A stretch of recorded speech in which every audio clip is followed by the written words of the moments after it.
Oui, encore une fois. Ah oui, ça guérit bien.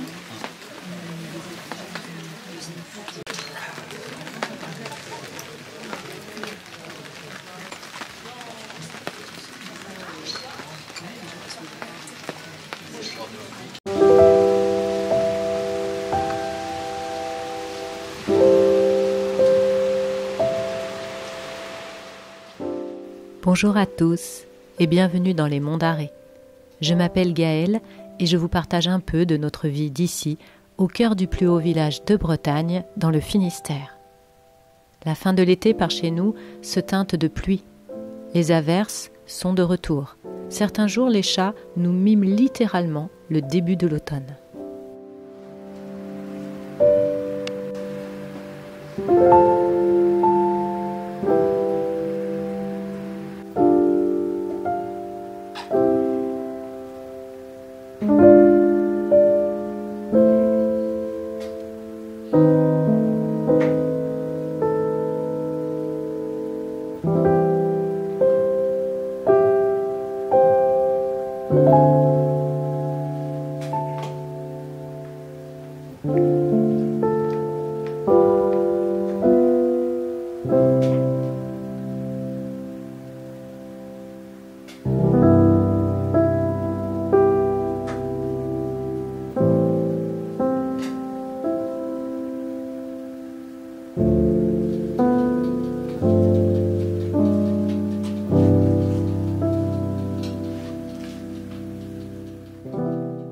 Dans cette vidéo, je vais vous parler un peu des monts d'Arrée et de la radioactivité, de son impact sur nos vies ici.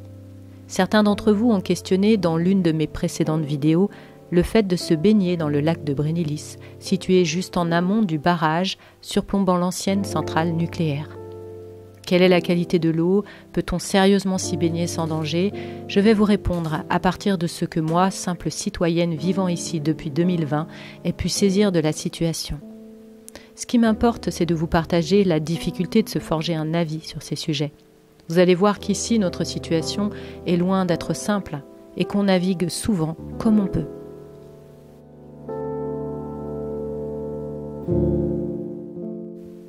Le démantèlement de la centrale nucléaire, dont le réacteur est à l'arrêt depuis 1985, est entré cette année en 2024 dans sa dernière phase qui devrait durer 17 ans, soit jusqu'en 2041. EDF promet un retour à l'herbe à cet horizon de temps. Mais forcément, lorsqu'un exploitant comme EDF remet une zone en état, les constats sont nécessairement mitigés, d'autant que ce démantèlement est une première en France. Les associations liées à la nature surveillent de près et alertent régulièrement dans leur dialogue constant avec EDF et les autorités locales. L'inquiétude est légitime. Actuellement, il reste sur le site seulement une centrale au fioul active, qui vient en renfort les hivers très froids de la production française d'électricité.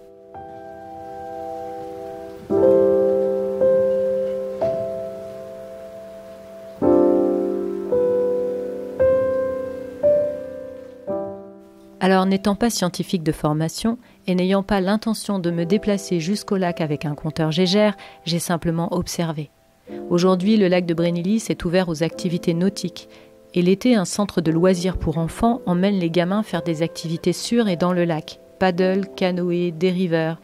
Il y a également un camping municipal, ombragé et tranquille situé juste au bord du lac, ouvert tout l'été. Ainsi, malgré la proximité du lac du Drennec, qui attire aussi du monde, le lac de Brennilis continue de voir des vacanciers venir y passer des vacances, pêcher, se promener ou nager toute l'année.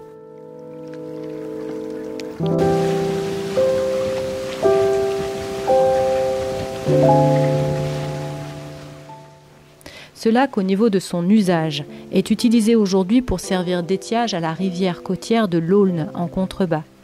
En 2020, lors d'une pollution de l'Aulne, c'est le réservoir Saint-Michel, autre nom du lac de Brennilis, qui a servi à diluer la pollution de l'Aulne afin de protéger les écosystèmes de la rivière et l'activité de conchiliculture à l'embouchure. Mais quoi qu'il en soit, la radioactivité est un vrai sujet par ici. Nous vivons également dans une zone de niveau 3 au niveau du gaz radon radioactif qui remonte des sous-sols du Finistère. Comme en Auvergne ou dans les Vosges, ce gaz tend à se concentrer dans nos maisons. Même sur l'acte d'achat notarié de Ma Maison, ce point est mentionné. L'exposition au gaz radon amène potentiellement des cancers du poumon et des vrais problèmes respiratoires. C'est la seconde cause en France de cancer du poumon après le tabac. C'est donc un vrai sujet.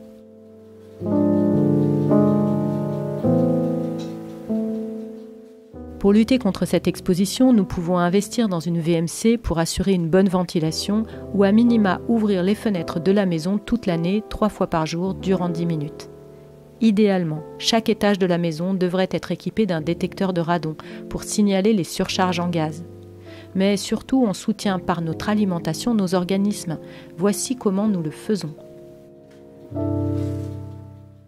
Pour contrer la radioactivité, 3 actions sont utiles au niveau de ce qu'on mange, nous disent les naturopathes. Une action de saturation de l'organisme avec des bons minéraux, de façon à empêcher la fixation d'éventuelles particules radioactives. Ainsi, notre alimentation doit notamment bien nous soutenir en iode, calcium, fer et zinc. Une action de chélation pour nettoyer les résidus radioactifs de l'organisme. Nous, c'est la spiruline et la poudre d'herbe d'orge qui nous accompagnent quotidiennement. Une action enfin de barrage en renforçant l'organisme par des aliments antioxydants et une alimentation acido-basique équilibrée.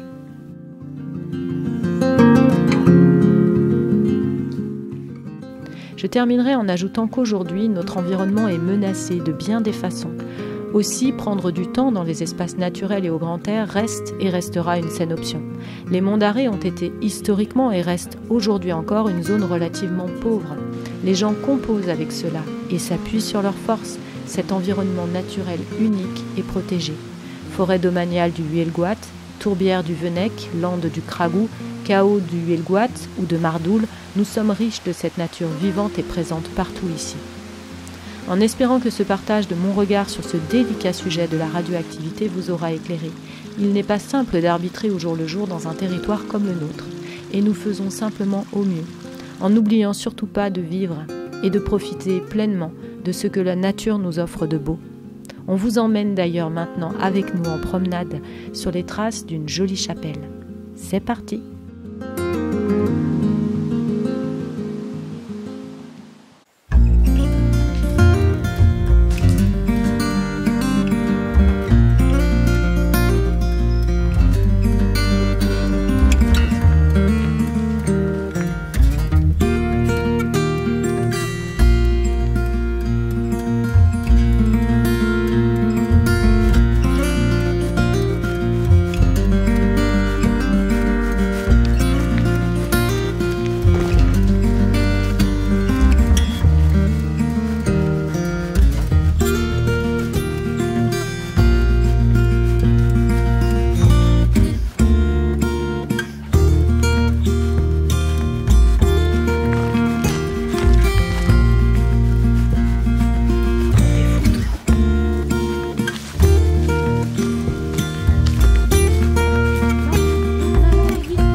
Quel est votre problème, monsieur? On ne peut pas passer, il y a une branche sur la route.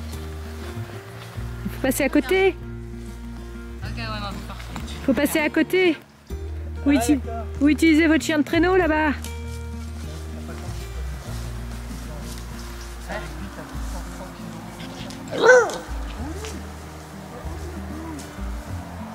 Ce chien est content.